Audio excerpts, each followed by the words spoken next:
Good evening, good evening, good evening, and welcome to Couch Conversations with the Doctors, where health is well. So, what night is it? It's Monday night, and it is time for Couch Conversations with the Doctors. We want to remind you to share, share once again because it's Monday night and it's time for Couch Conversations with the Doctors. Remember, no question is too big or too small to ask our panel of doctors. And as always, we're going to go around this esteemed panel and get some introductions, starting with our art connoisseur. That's Mr. Joseph Harrington. Mr. Harrington? Thank you, Nikki, and thank you, Congressman Davis and Nikki, for providing this platform for us. My name is Joe Harrington. Most of my career has been spent in public health and healthcare. I retired in 2017 from the Illinois Department of Public Health, where I was an administrative law judge and regional health officer for Cook County.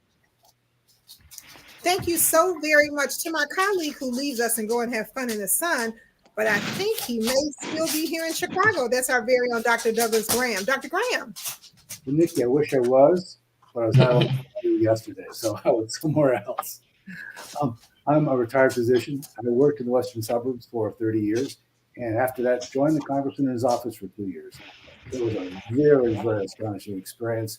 It's an honor to be here with my colleagues, and I'm going to try and answer your questions if I can. Outstanding, and thank you so very much to the man who says I threaten him to be here every Monday night, but he seems to always be here on time. That's our very own Dr. James Miller. Dr. Miller.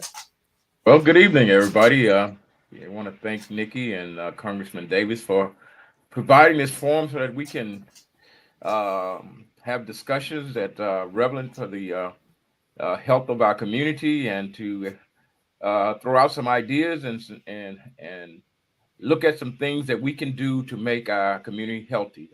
So I'm glad to be here. Hopefully I can provide some information that's going to help somebody, and I'm ready to do that. Outstanding, outstanding. To that family practice medicine doctor who's also that weight loss guru. And really, he is the Wolfgang Puck of keto diets and foods. That's our very own Dr. Tony Hampton. Dr. Hampton. Thank you, Nikki. Been a full day, saw about 27 patients today. I always will have time for you guys, though. Really enjoy this platform. I love going into the community and just touching them with our ideas and thoughts, and hopefully we'll help people see world through a different lens. And I am a family obesity doctor, nutrition doc, and very happy to be here, Nikki. Outstanding, and thank you so very, very much to that doctor who is, there's a plethora of things that she does. First of all, she's the president of the Cook County Physicians Association. She's also the stand-in for Dr. Maya Green tonight, but she's always on hold for us anytime she needs to be on Couch Conversations. She's that awesome internist and addiction medicine specialist physician. That's our very own Dr. Audrey Tanksley. Dr. Tanksley. Well, Nikki, thank you so much for that introduction. And thank you, Congressman, for always having this wonderful platform. I am excited to be here. As always, you know, I am always excited to talk to the community and provide information. As you mentioned already, I am internal medicine, addiction medicine, chief medical officer for Friend Health and HRDI, and currently planning a gala for the Cook County Physicians Association. So can't wait to see you guys there. Outstanding. To the man who makes this possible for us each and every Monday night, to the one who teaches us that true wealth is health, our very own Congressman of the Illinois 7th Congressional District, Congressman Danny K. Davis. Congressman? Well, let me just thank everybody for being with us tonight. And it's a good thing that Dr. Tanksley was introduced prior to my coming on, because I remember when HRDI got started, they got a $30,000 grant. Sam Patch was one of the persons, and the other was the good Dr. Vince Bateman. And a dear lady was also a part of that little group. And they started with $30,000, a 0 to 3 program. that they managed, and they were heavily involved in politics. Vince was Harold Washington's policy guy and was very instrumental in Harold getting elected. And Sam Patch was Harold's running buddy. They had been in the Third Ward Democratic Organization under Ralph Metcalf, but they had this great feel for social interaction, and that was the beginning. And I guess HRDI became at one time the largest Black social service agency in the state of Illinois. I'm not sure that they still have that title. There may be another one that has kind of leaped into the fray and may have gone a little beyond. But addiction is one of the biggest health issues that exist in America. I mean, we've been having these hearings about people overdosing and the use of fentanyl. And there's even been arguments between countries in terms of who's the most at fault. The Mexican government say that we got our own problem and are complicit. And we say that much of it comes from Mexico. And if we could stop it from coming. And so they say that we draw it to us because of our need. And trying to figure out how do we stop it. I can recall 8 people overdosing in one block 1 week, a couple years ago, over on Chicago Avenue. And so we got lots to talk about, lots to try and figure out, and lots to do. So thank you all, and let's jump to it. Well, Audrey, you have the task this evening of leading the conversation. So take it away. Well, Congressman, I think that was a pretty good segue. I don't know how many of my colleagues here want to have a conversation about addiction, but that's definitely a conversation we are, I think that the community deserves, and we definitely can have. One of the things that I prepared, I didn't know if any of you guys were able to see the new report that just came out from the Chicago Urban League on the state of, it's basically on like the state of Chicago, of Black Chicago.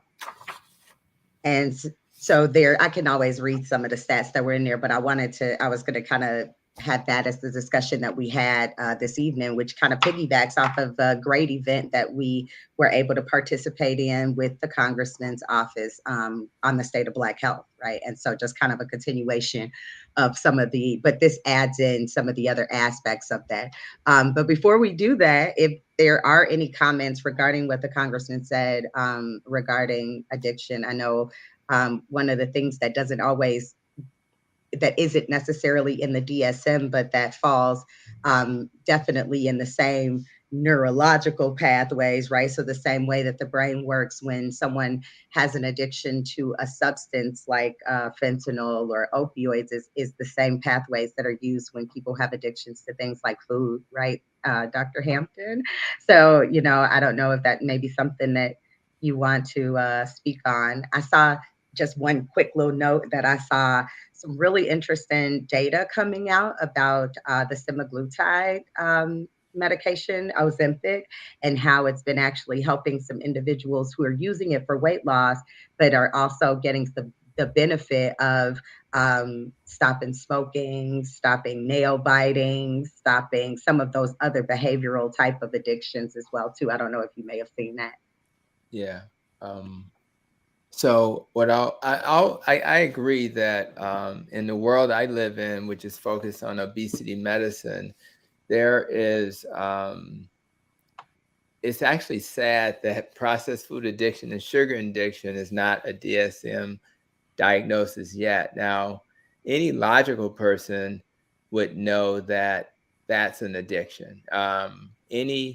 Anybody in addiction would know that when they do experiments on mice and they put the cocaine in a little nozzle to feed the mice, and then in the other nozzle they put sugar, the cocaine addicted mice will still choose the sugar.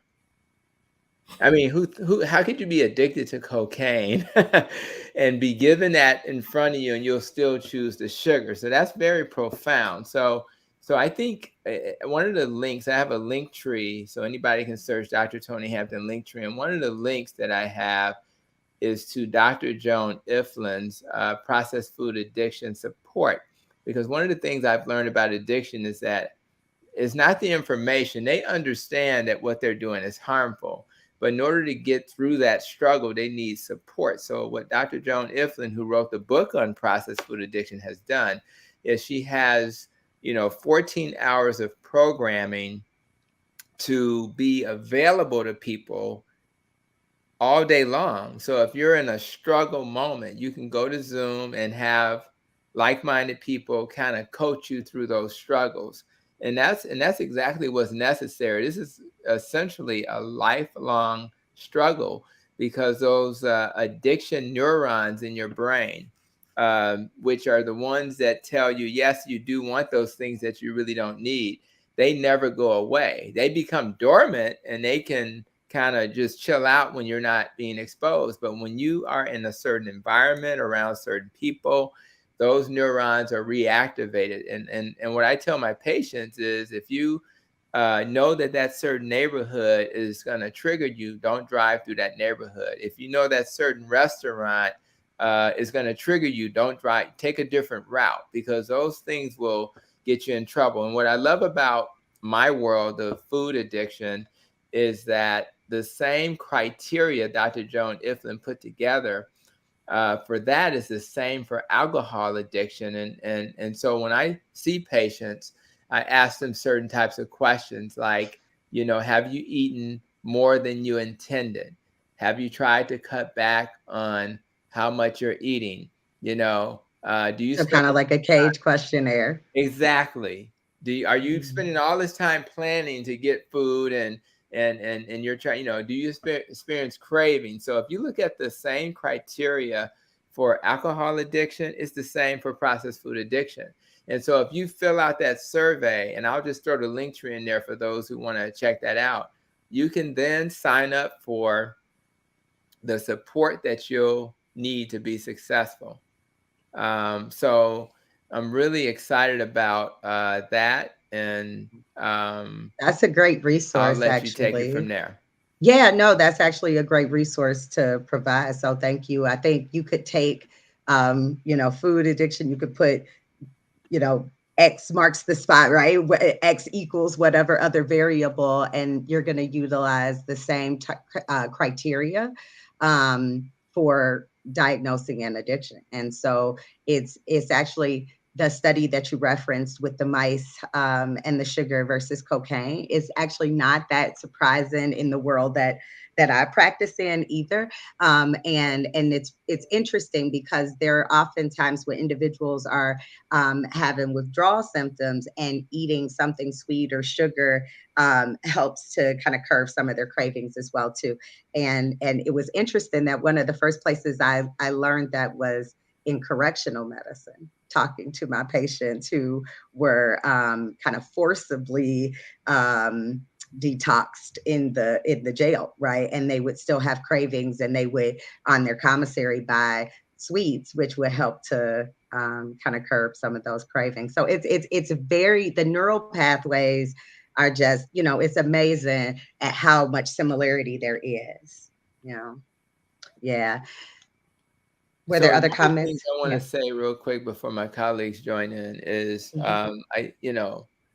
it's just like that person who stands up at the AAA meeting, right? And they're like, my name is Dr. Hampton and I have an issue with alcohol. We have to kind of do the same thing with our food addictions and all these other addictions. But I think the most important thing is it's important that we categorize these things as a medical problem. And it's almost unfair. I think about my father-in-law who was in the military, and he, it was almost like a smoke break was what they did, right? And he didn't go into the military as a big smoker, but he certainly came out.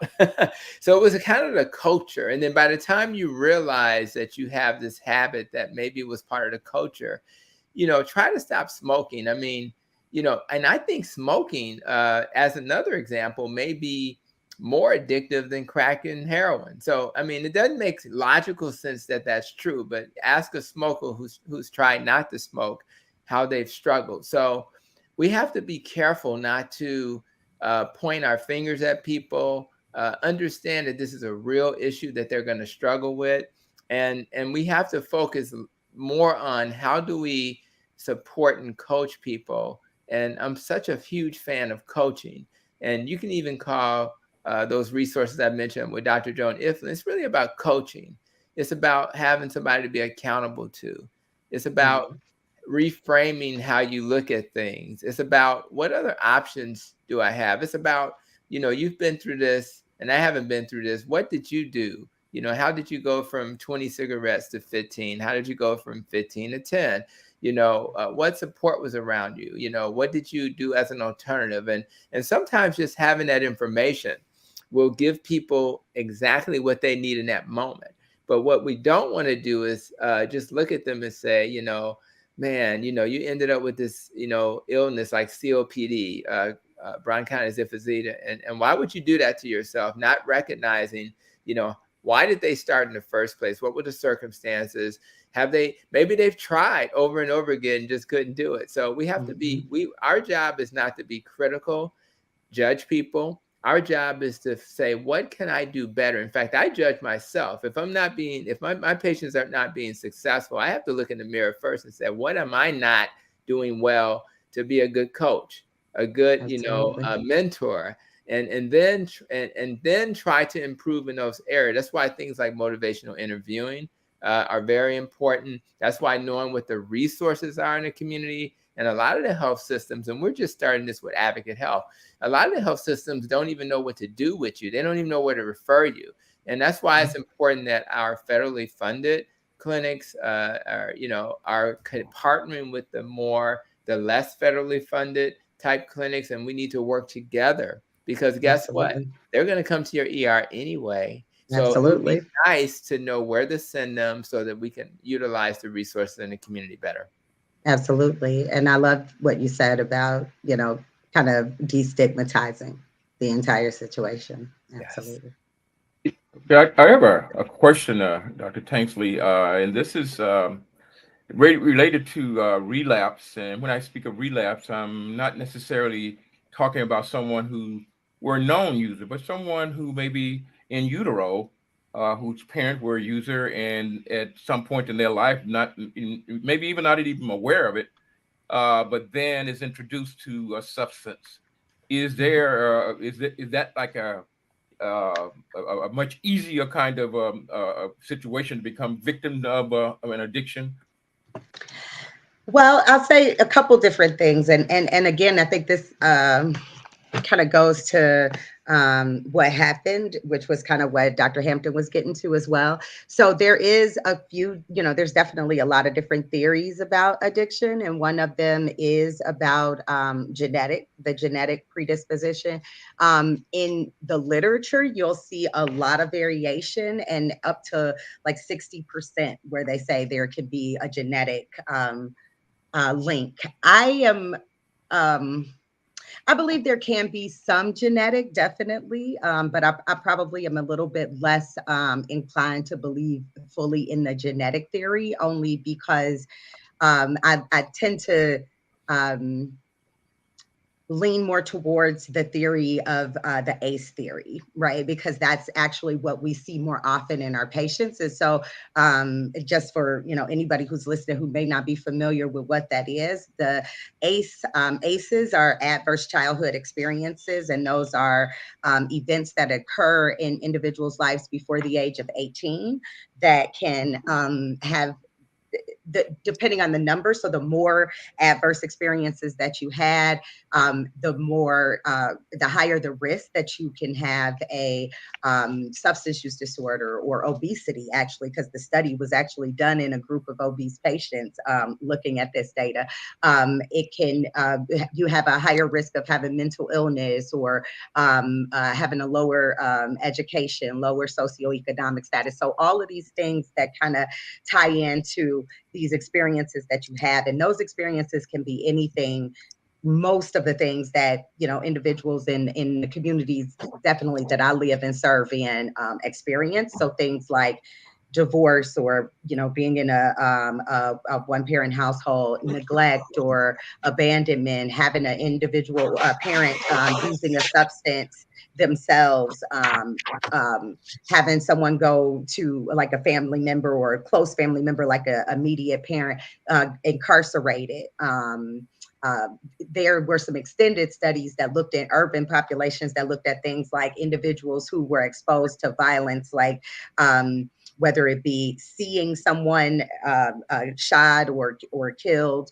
It definitely, of course, is your own physical abuse or sexual abuse or things of that nature. And so having those experiences before the age of 18 actually increases your risk of having a substance use disorder or engaging in those kind of what I consider to be more self-soothing type of behaviors. You're looking for, often there's a lack of something, right? Love, relationship, companionship, and that substance, especially, I deal a lot with opioid use disorder. And so a predominant amount of my patients have that diagnosis. And so really they'll tell you, the first time I used heroin was the first time I felt like I ever had a hug, and so it's that connection that's missing. And so more often than not, I've seen that than I've seen a straight genetic predisposition, right? And so even when you're looking at things like twin studies, those don't necessarily pan out, which is where you would expect your genetic studies to be the most strong, have the strongest evidence. I think it also has to do with environment a lot as well too.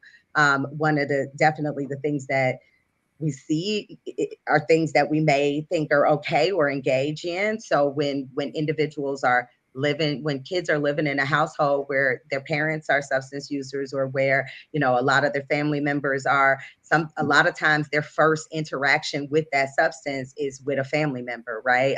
The first time I had a drink was, at the family holiday party or those kind of things. And so I think that exposure in utero absolutely plays a huge role, not so much from the passage of the DNA, but so much more from the epigenetics associated with it, not the actual changing of the DNA, but all of the environmental factors that played a role within that. So, yeah, I do think it definitely does. Yeah, I wanted to jump in and add a few things. I told a story, I think the last time we spoke, about a former gang member, former Four Corner hustler that I had a chance to meet and become friends with, who's turned his life around and actually working at Cinespace as a grip. The way he starts his life story is he says both his mother and father were on crack, and he was born a crack baby.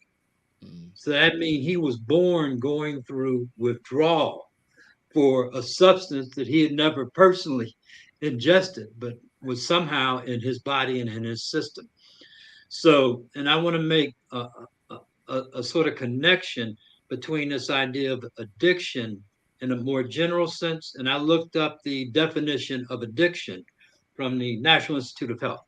And they define addiction as a chronic relapsing disorder characterized by compulsive drug seeking and use despite adverse consequences. It is considered a brain disorder because it involves functional changes to brain circuits involved in reward, stress, and self control. Also, as Dr. Tanksley pointed out, trauma can be transferred between generations. And there is such a thing as generational trauma. And there may be something connected to that that leads more people to have a predisposition to this kind of behavior than others. But ultimately, it's deemed a behavioral disorder because, in spite of the consequences, people keep going back to the same thing. And to pick up on what Dr. Hampton said, people continue to eat the same thing because they get the pleasure out of eating those things. So when they stop eating those things, they no longer get the pleasure they got out of eating those things. So they go back to eating the same things again and then feel that they're in this constant battle with themselves over trying to change their behavior. But the the general point that I want to make, addiction is addiction, regardless of whether it involves food, whether it involves drugs, whether it even involves the kind of attention you get, affection you get, and whatnot. And so there are ways to deal with this. And I think that we have some people that could discuss that better than I can.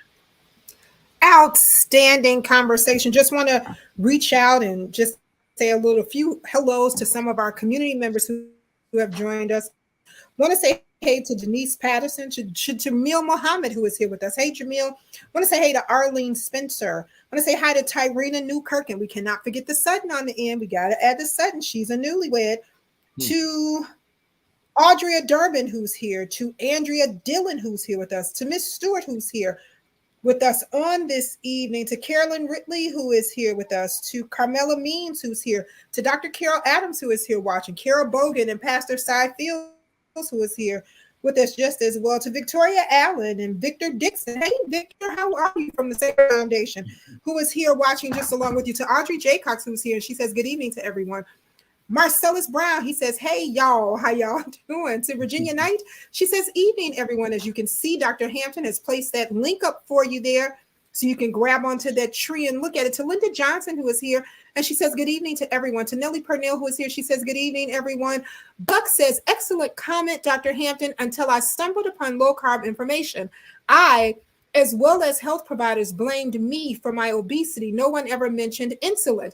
Now we have a anonymous comment, and he says, I need to stay nameless because my wife will be angry. We watch together.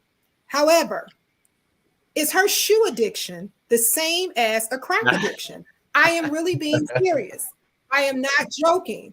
It seems like when she buys a pair of shoes, she has this euphoric feeling in her face. Could this be a real addiction? And should we seek help for her? Because of course my credit card needs some help. All right, Marvin C. Glenn is here, and Marvin says, good evening to all. Go right ahead and answer that question, whoever wants to attack it first. I'm gonna let Dr. Tanksley comment. I'm a man, and I have no right to do it anyway. Throw the shoe comment. I would agree. Why don't you? Do it. He's trying to best address that. Right. I know Nikki like her shoes. Dr. Tanksley, I don't know you like that, but I'm sure you like. I like shoes too. It's a genetic thing, so whatever. But it's, to me, we have to have kind of like walls that kind of help us live the life we want to live. So one of the things, so I listen to Dave Ramsey a lot, and he's all about getting out of debt, and most of us are familiar with the work he does. And one of the things that's important, if you have an addiction, if it's a shoe addiction, I would just suggest what he would suggest. Let's just have a budget for. Money has a place for everything, right? So if you have a budget, and in that budget it says I can buy whatever I want, and it just happens to be shoes, you will not harm your marriage if you have a budget for that. So I would just make that one suggestion, because I do think that it is possible to have an addiction to anything. So, but we don't want to harm. See, when you're doing stuff that has consequences, as Joseph has suggested as part of the criteria, then we need to create a way to prevent us from doing that. And one of the things that, so the question is, going back to nutrition, why am I a bigger fan of low carb in a world where carbs cause so much harm. I am, because to me, if I can't, like, I can live in a world where heroin is not just easily accessible. I can live in a world where, other things are not as accessible, but food is just in front of us. We're always around food. So if you have an addiction to food and you can't get away from it, then we need to understand, just like avoiding the Dunkin' Donuts, if that's harmful to you, we have to live in a world where we remove the things that causes harm. So one of the things I'm going to be doing in the very near future is sharing a new study that just came out. And the new study compared the DASH diet to the low carb diet. In fact, it was actually a keto diet, believe it or not. It just came out this month. And it's important because the conventional training tells us the opposite of what the study found, right? And so when they did the study, they reduced the carbs to less than 30 for people doing that kind of keto thing. And then the DASH diet, that diet's actually a pretty healthy diet. But and what it does is it tells you to eat fruits, vegetables, and whole grains. Now, from a low carb perspective, I struggle with fruits and whole grains because all of that turns into sugar.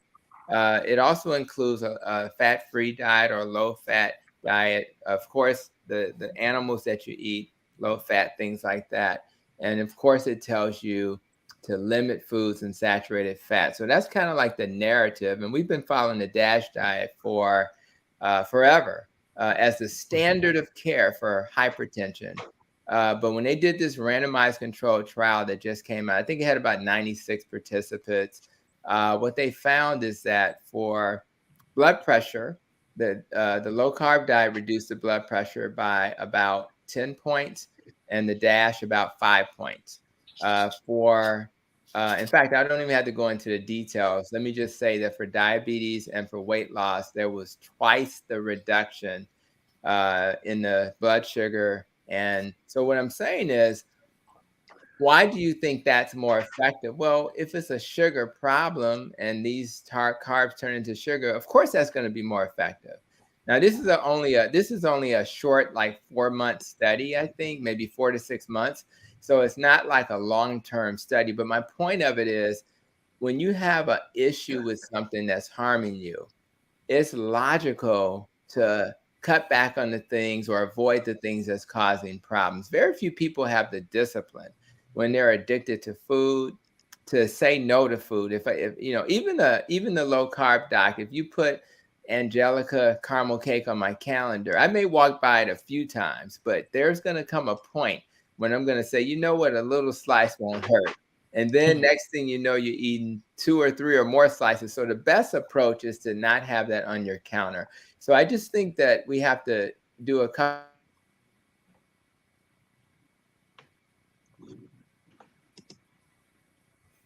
Did he freeze? I think Tony, Dr. Hampton Oh, got I'm having issues with my internet tonight, apparently. Okay. Sorry about that. And then the most important thing, as I mentioned earlier, is to get the support that we need. So I'm learning stuff every day, and we have to be open to hearing different opinions about how to approach this. I'm not sure in your world, Dr. Tanksley, how effective the approaches for addictions have been. Maybe you can comment on that, because it's a struggle. I think most primary care docs are not really skilled to do that. And are we even given, maybe this is for a congressman, are we actually putting our money where our mouth is? I mean, are we really giving these areas the kind of attention, instead of policing? Like right now, we're really big on narcotics, and if you don't prescribe this stuff right, I know we lost 70 or 80,000 people to narcotic overdose, and those are the prescription versions, not the stuff in the street. Are we so focused on just policing and not focused on helping people? Are we, taking away a hydrocodone, and we don't have programs in place to help people get off of the hydrocodone? We're just going to take it away. I mean, we have to do better. So I'm just curious, from your perspective, are we doing better in those areas? Yeah, I would love to make a couple comments. First, I got to address my sis with the shoe issue. and say good evening to Dr. Mason, who joined us. Hey, Dr. Mason. Evening, Dr. But I want to address that because, I definitely. So the answer is yes. Shoe addiction can also be just as detrimental, right? And that's why I said before, like you can put an X there and fill in the blank. If that shoe addiction is causing significant financial harm to your family, despite the fact that you've had conversations about it, kind of exactly what Joseph mentioned when he read the definition, right? So not just I go shopping and I have a lot of shoes, but I'm in debt because of this. My marriage is in jeopardy because we've had these conversations and I continue to do this behavior despite the fact that I know it is causing conflict in my household. Like that is actually when you've gotten to a level where you could you could have an addiction, right? Gambling is an addiction, can have an addiction. There are absolutely other psychological and substance-based addictions that can occur. And so exactly what Tony was talking about when he was talking about reserve for food and building healthy boundaries and guidelines is exactly what you have to do in those situations as well too, including with the shoe addiction. So I did just want to, kind of put that out there. Yes, we jokingly love shoes, but if it is causing harm, then that is an issue. And should be, she may need Just a quick to question. have Does Nikki need treatment? That's all I really need to know. I'm gonna be honest. I don't know that I see that Nikki still pays her bills. Okay, Nikki still has a home to live That's in. fair. Nikki still Okay. drives her car, and so, again, it's some people love things that, and you can have those things, right? There, as long as it's not putting harm, right? Okay. Which financial stressors are harm, right? If Nikki's borrowing money from everybody on the call to buy shoes, then yeah, we got an issue, right? We need some treatment. So that's really important. I do want to also touch on a couple of the other points that you made as well.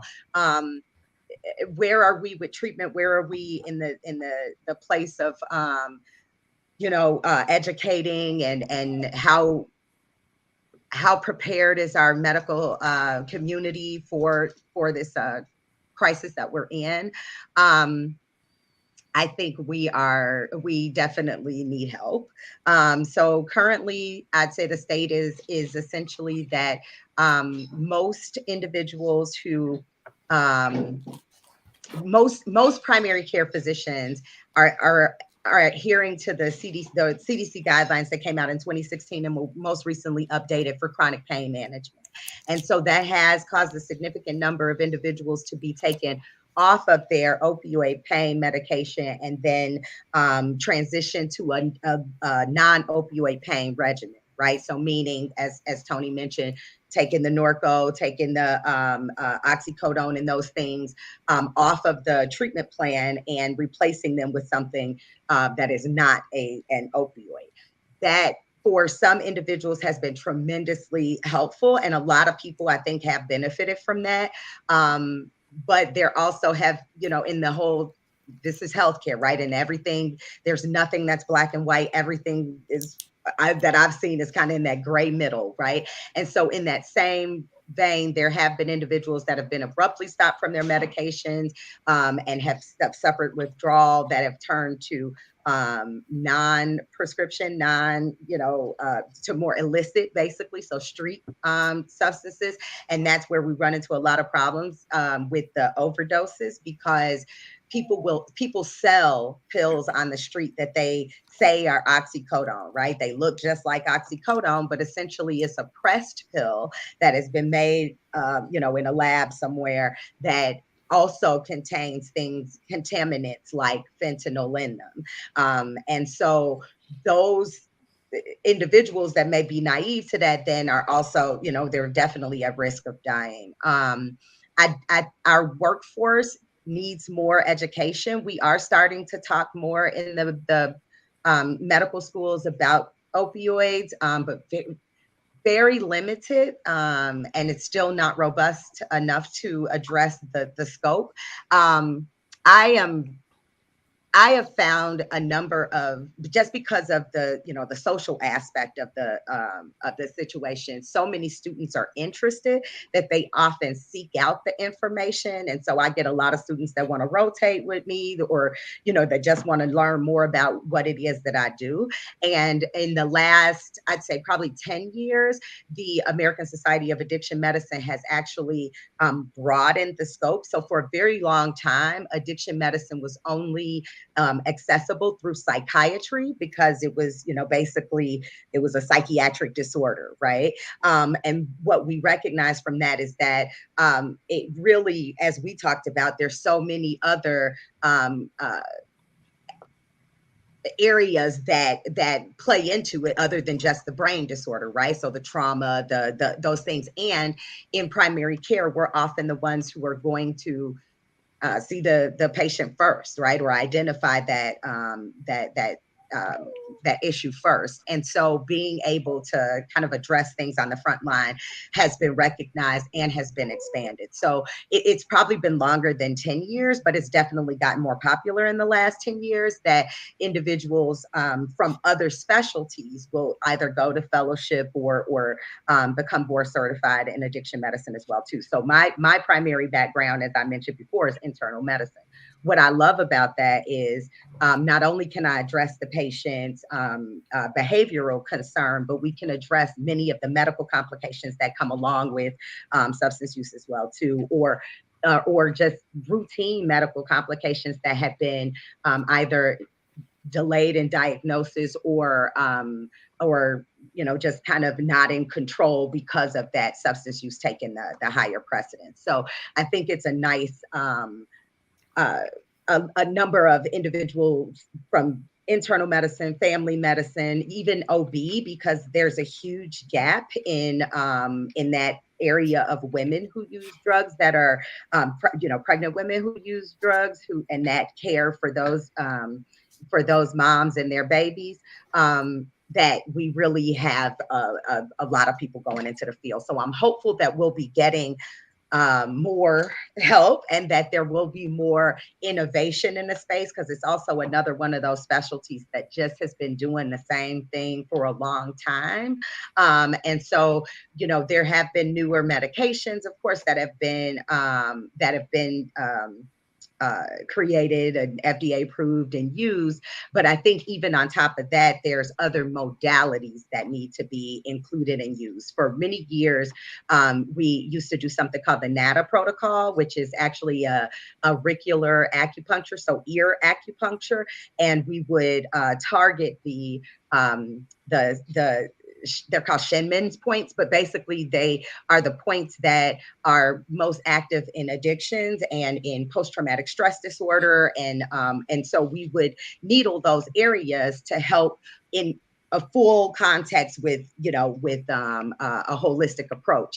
And so just looking at different ways that we can, you know, kind of grow and build. And we're definitely doing a lot of like mindfulness-based relapse prevention and different techniques to help people get to the core of the issue, because ultimately, I think that's what keeps people in recovery and for longer, is when they actually can modify the behaviors that continue to become addicted. Because everybody that uses a substance or that overeats every once in a while, or, you know, has a drink, or isn't going to become addicted to it, right? As it's really a smaller percentage, like 5% that do.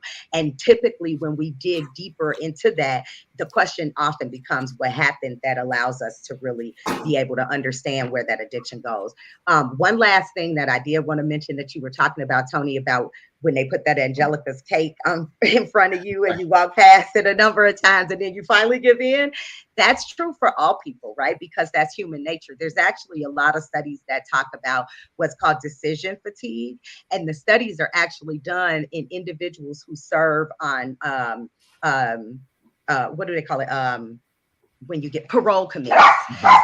So sorry if you guys can hear my dogs, but so parole committees, right? Because they basically have to make a lot of decisions about individuals getting parole. And what they've seen is that as the day goes on, they have the decisions often become more no's, right? And so it's literally kind of this mental fatigue that your body goes through, that your mind goes through when you're constantly being triggered by a stimulus that then eventually you give into it. And that's actually what we see in many of the individuals who have what Dr. Miller was asking about before, like relapses, right? Because they've said no for so long, but the craving is just continues to be in their thoughts, and then they eventually give in, which is why in the way that we treat addiction, again, in a very the way that I treat is a very holistic way, right? Because I do integrative medicine.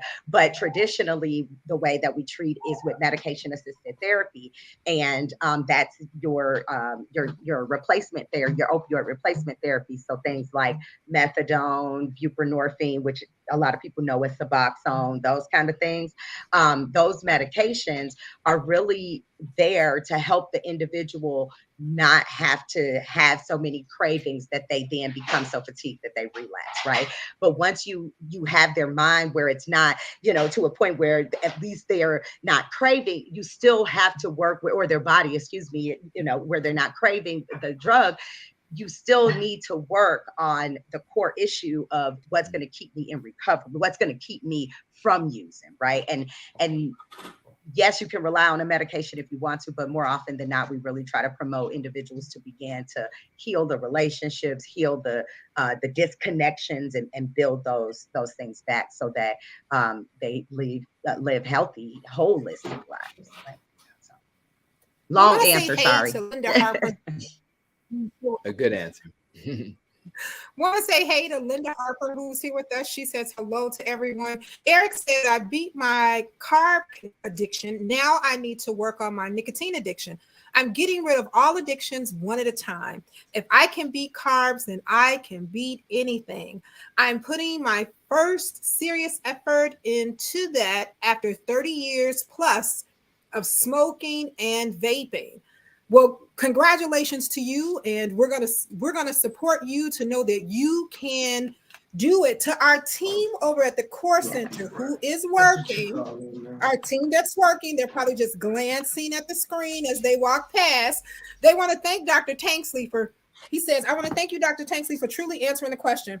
I was forming this very long message to the congressman to let you guys know that, yes, shoes can be an addiction, smoking can be an addiction, gambling and food can be an addiction. So we just wanted to let everyone know. So stand up and just tell her those shoes can be an addiction.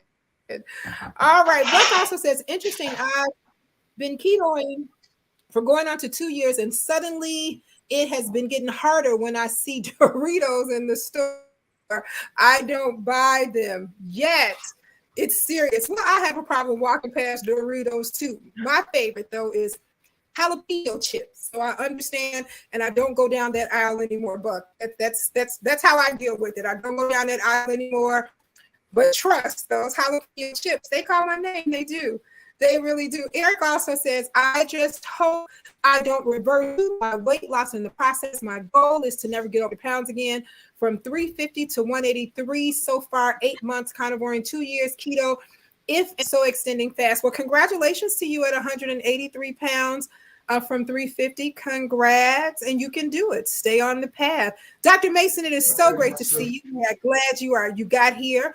And our conversation tonight was being led by Dr. Tanksley, and we were talking about addiction. The congressman started it off, and Audrey just picked that up. He was talking about the amount of people who have lost their lives due to fentanyl. And we actually have an anonymous question in reference to fentanyl. What is it in fentanyl that causes people to die so soon? So real quick before I answer that, and I promise I'm gonna answer that. One thing I think that is kind of a theme around treating any kind of addictive behavior is community. So I am like I'm so excited that you're gonna tackle this nicotine addiction. As Dr. Hampton mentioned, it is a tough addiction, but it is totally able to be overcome. There are programs that can help you through those programs. There's things like the 1-800-QUIT NOW, but there are even local programs that are available. I don't know all of them, but I will say I know that University of Chicago has a really good one. And there's probably others. So if y'all know some more, throw them in the chat. But build a community, because you do want to have, or even if you just like download the Quit Now app on your phone and, you know, build community in that way, but really have that support around you, because you know, in anything that any behavior change that you're going to make requires some support. Now on to the fentanyl question. The question really isn't what is in fentanyl that makes people die so soon. It's really about people's so fentanyl is an opioid. Just like, you know, the hydrocodone, oxycodone, which are prescribed opioids, heroin, which is an illicit or, you know, illegal opioid. Fentanyl is a synthetic opioid. So it means that, you know, it's basically made in a lab. And it is something that we use in the medical field for pain control, typically in short procedures, because it has really short acting life, right? So if we're going to do a colonoscopy or you know, a biopsy that may have a little bit of pain associated with it, we'll use something like fentanyl and Versed or midazolam, which is a type of benzodiazepine, just to, you know, very short acting to help put you in a comfortable state so that you don't feel, you know, uncomfortable with the procedure and move all around so they can't do it, right? But when used illicitly, so meaning illegally on the streets or when people are making it, what they don't realize is that fentanyl is like 1,000 times more potent than the opioids that we're used to taking. And so if you have something when we dose fentanyl, I'm just gonna put y'all in perspective. When we dose it, like let's say in the hospital for, let's say, a patch somebody's gonna have because they have cancer pain, which is extremely painful, we dose like 25 micrograms, right? Whereas individuals are putting larger than amounts, like milligram, inside of these, inside of the formulations that they're making, which is a dose that is toxic, especially to someone who may not have experience with that particular substance. And so what happens then when they take, and why do I say doesn't have experience with that substance? Because we see fentanyl cut in everything. So whereas we used to just see contaminated heroin because they're both opioids, and so people want that downer kind of high, right? We're now seeing it in cocaine, right? Which is the total opposite, right? Cocaine is what's considered to be an upper. So it's a stimulant. So you're very active, very awake, alert. Whereas fentanyl is a depressant. And so it's causing you to be more sleepy, kind of nodding off, that kind of situation. So if I'm a cocaine user, I'm never expecting fentanyl to be inside of my substance. So I probably have never used heroin or any kind of opioid. So now I smoke my cocaine or I snort my cocaine the way that I normally do, the normal amount that I normally use, because I'm not expecting that to be there. And now I overdose because I'm totally what we call naive to fentanyl. I've never had it before. And so that's where we see it. Often when we see the kind of occurrences like the congressman was mentioning earlier, where 8 people die in one block, that's usually because somebody had a bad batch, right? And they cut it with too high of a dose.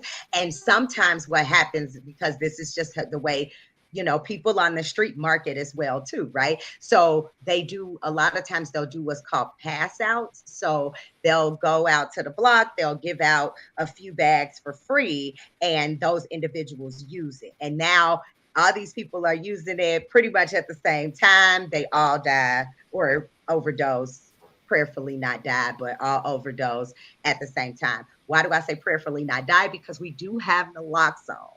That's probably, I would say, Tony, one of the probably the biggest innovations we've had in the addiction space for a while. And naloxone is also called Narcan, for those who may have heard that name. But basically, it's the reversal for opioids. And so it's a medication that you can give. Usually, it's a spray that you give in the nostrils that will reverse the opioids and start people to help people to start breathing again, because that's the concern. When people overdose, they have what's called respiratory depression. They stop breathing, and that's how they die. So the Narcan can help.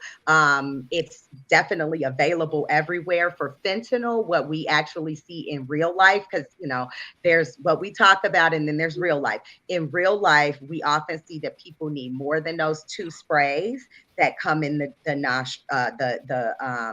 Narcan. So I always tell people have 2 on you, right? Because you may need like the 3rd spray before the ambulance actually gets there.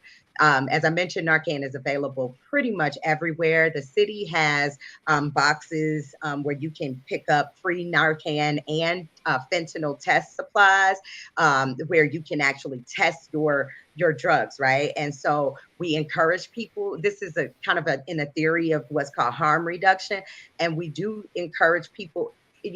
I always encourage people, don't use, right? But that may not be realistic. Just like you were saying, like, don't eat this, right? But there's still a McDonald's everywhere, and there's still a bag of Doritos, and at every checkout line.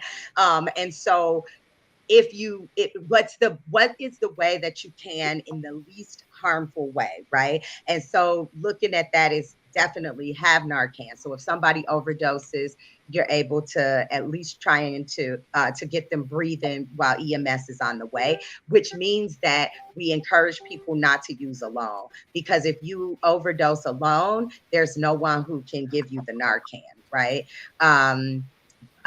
What else? Narcan is available they're going to have vending machines that are going to have Narcan coming very soon. If I'm not mistaken, the Red Line is going to be the first one that's going to have that vending machine.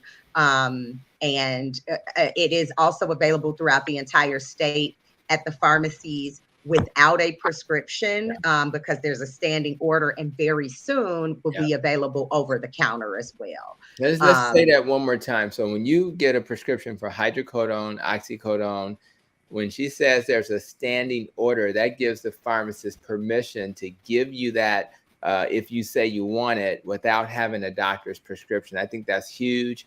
And I think this idea of having vending machines, pretty soon you'll see those in the pharmacies. I just learned this from my wife, who's a pharmacist recently. And I think this is exactly what we should do, because we're trying to destigmatize this.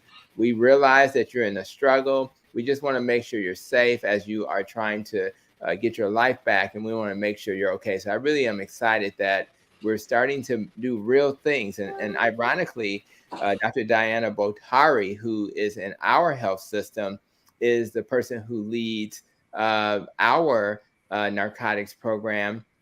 And she just happens to be an integrative clinician as well. So she's just like you, Doc. So she's trying to integrate more holistic approaches to support people on their journey. And I guess part of the destigmatize is also to find a way to encourage clinicians like myself and others to actually want to help these patients. And if the stigma is so negative, because I don't want to take care of that kind of patient, they're going to make my practice challenging. What I found is that if you have very firm rules of engagement about how you're going to help take care of people, and rather it's a urine drop, or we're going to definitely be weaning, but we're going to wean while adding other modalities which may be integrative into this process. That's going to give them a path to heal. But we got to talk to people with dignity and respect, understand what their struggles are, and then create the things that they need to have in their lives so they'll be successful. So again, we applied the work you're doing, Doc, and I'm just happy that we have that kind of support in my system as well. And it's actually required, I think, for Illinois this year for continuing medical education.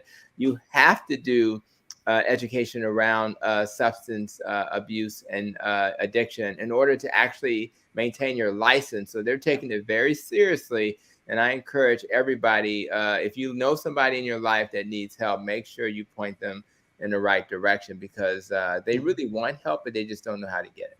And that's thank you to the congressman because they actually approved some legislation that removed. So at one point, and I know we're on time, up against time, so I want to wrap this up. But we at one point you had to have a certain designation of an X waiver for physicians in order to actually prescribe buprenorphine medication, and that.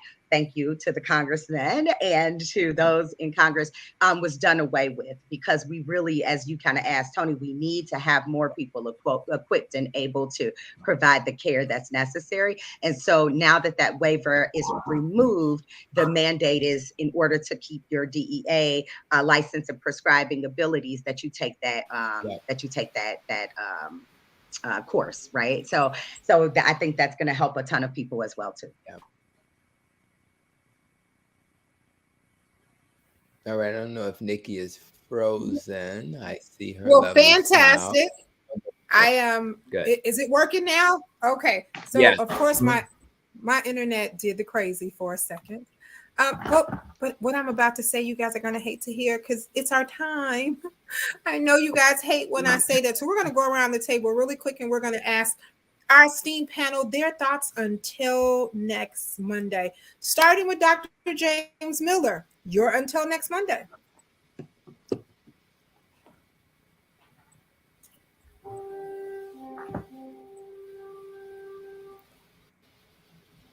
You're muted, Dr. Miller.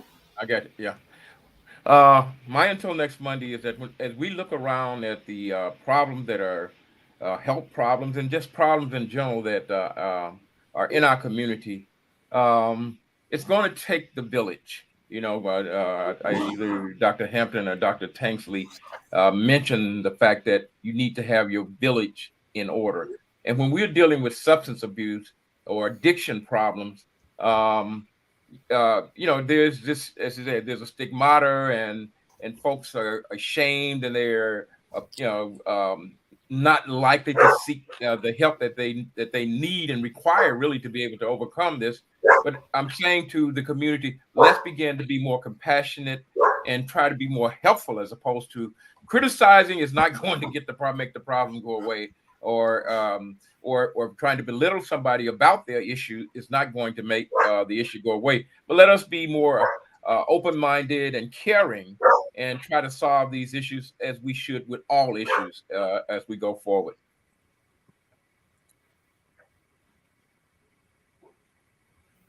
Outstanding, outstanding. Joseph Harrington, you're until next Monday.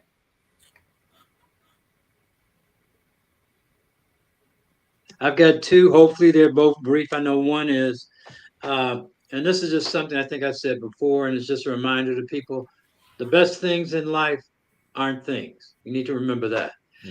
The second thing is, and this is a quote from Dr. King, because we're entering the summer of our violent discontent. Violence begets violence, hate begets hate, and toughness begets a greater toughness. It is all a descending spiral, and the end is destruction for everybody. Along the way of life, someone must have enough sense and morality to cut off the chain of hate.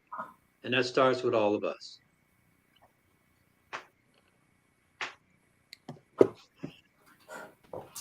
Outstanding. Okay, Dr. Douglas Graham, you're until next Monday. Well, I just want to build on what Dr. Miller said. And I can tell you when I got my first license to practice many, many years ago, go to medical examiners, and they said, if you prescribe narcotics, we're going to take your license. So there's very clearly a punitive approach. And for 30 years, it wasn't working. And so I do like the idea of treating people with compassion and empathy and having these antidotes readily available so that you can provide them from somebody in need. So understand we're still working on this problem because the punitive approach failed. Outstanding. Dr. Terry Mason, you're until next Monday. I just want to underscore something that Dr. Tanksley said, because what we don't realize is that the drugs, the drugs like we were talking about, the opioid, we use those in surgery all the time. Those are medications that are used every single day in many hospitals all over the country. And it's used because it's we used to use a drug called sodium pentothal and now that's been replaced with the other. Why am I blanking on the name right now? The other narcotic we've been talking about all night tonight. But what I did want to Versed, underscore, not fentanyl. fentanyl, yeah, fentanyl. The thing about fentanyl is that it depresses the respiratory system. In other words, it stops you from breathing. And so that's how people die. When they get this drug, they overdose, they stop breathing, and they then die as a result of stop breathing. And all the Narcan and all the other things do is reverse that so they can start breathing again. So the one thing I would say is that, and we use this in surgery. Well, I used to when I was practicing. We use it in surgery every day. And it's used because it is a very potent painkiller. And the difference is, though, when you're in surgery, you have an anesthesiologist that is watching to make sure you still breathe, or put you on a machine to help you breathe while you're under the influence of this. In the street, there is no one doing that. So what happens is, if you get an overdose and you stop breathing, unless somebody comes along with the Narcan to reverse it, you will die. So it's really, really important. I just wanted to make that point because I think sometimes we don't make it as strong as we should, because that's the way it works.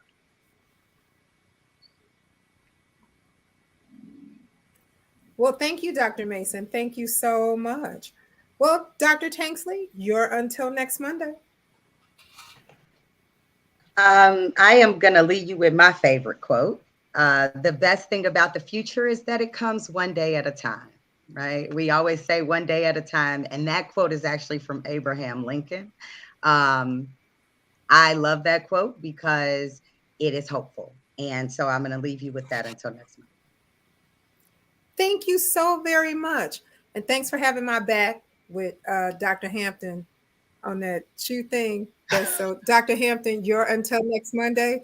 And Dr. Hampton, just know this entire week you will get a shipment of super donuts. This entire week. Well, I appreciate that. I'm sure I'll find somebody to enjoy those donuts.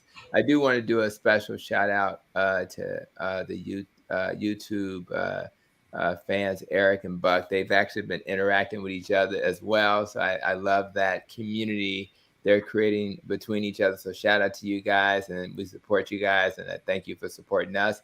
I would just wrap up by saying, people kind of laugh at me when I say, I actually have New Year's resolutions but for me personally, just having goals of where I want to be by the end of the year, it really helps me. That's not for everybody, but so I encourage anybody who is struggling. Let's kind of think towards the future, as Dr. Tanksley said. And when do you want to overcome this addiction you're struggling with, whether it's the shoes or the narcotics? Nikki, I need a date. So let's get a date when we're going to work on that. Think about your environment. Is your environment adding to your life or taking away? So if you have people, places that are not adding, you may want to reconsider that. Find out who in your circle is going to support you. So I always tell my patients, whether they're losing weight or overcoming other struggles, who can we depend on to call when we struggle? I think that's very important. And then the last thing I'll say is to give yourself grace. The good news is, somewhere around 75% or so people who struggle with addictions that overcome their addictions. So that's great news, right? I know it's been kind of dismal with this conversation, but most people overcome their addictions. But I think it's important that you give yourself grace, know that the struggle is real. It's okay to struggle. And actually, struggle is a part of being human. So if you're struggling, that's okay. And some of the greatest people in terms of accomplishment have been people who have been through struggle. So this may be a gift in a way, in that it may make you so much better than you've ever been, because you've learned how to overcome this struggle. And now you move forward with the ability to take that information, that knowledge, to help others who may still be in struggle. So I encourage anybody who's on the fence, not sure, this is your year. Let's make this the year for you to overcome your addiction. Outstanding. Well, Eric says no shipment of shoes. Marvin says, thank you all for your support system. Very helpful information. Buck says, good comments, Dr. Miller. good comments. Just want to remind everyone that the congressman, our office has a great Father's Day initiative coming up, and that we have some things going on this weekend. So please stop by our office. We have some great things going on. Will Congressman, as always, take us home. Well, let me thank all of us for a very profound discussion. And as I listened, I was thinking of how fortunate I have been. 50 years ago, I was actually working for Dr. Kermit T. Mellinger, who was a psychiatrist. And although my job didn't really have much to do with practicing medicine, but after work, I would go with him to some of these conferences and seminars and all those things that he was engaged in. And of course, many people, institutions, did not want addicted individuals in their hospitals. I mean, and so I thought of this notion, go where there's no path and blaze a trail.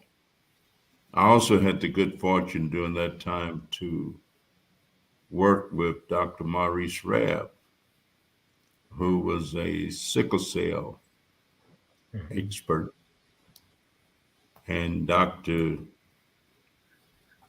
Bowen, Valerie's Jared's father, was at the University of Chicago. And my job was really director of training at the institution where I worked.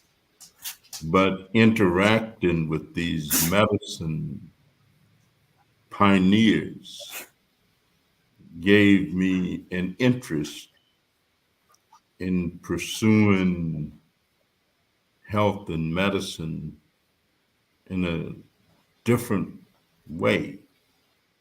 And so all of it sort of comes together as we continue to struggle, looking for progress, looking for, in some instances, cures that we have not found yet, but having faith and belief that somehow or another we can improve the system and we can provide for people what times past we were not providing, and we were handling situations very differently.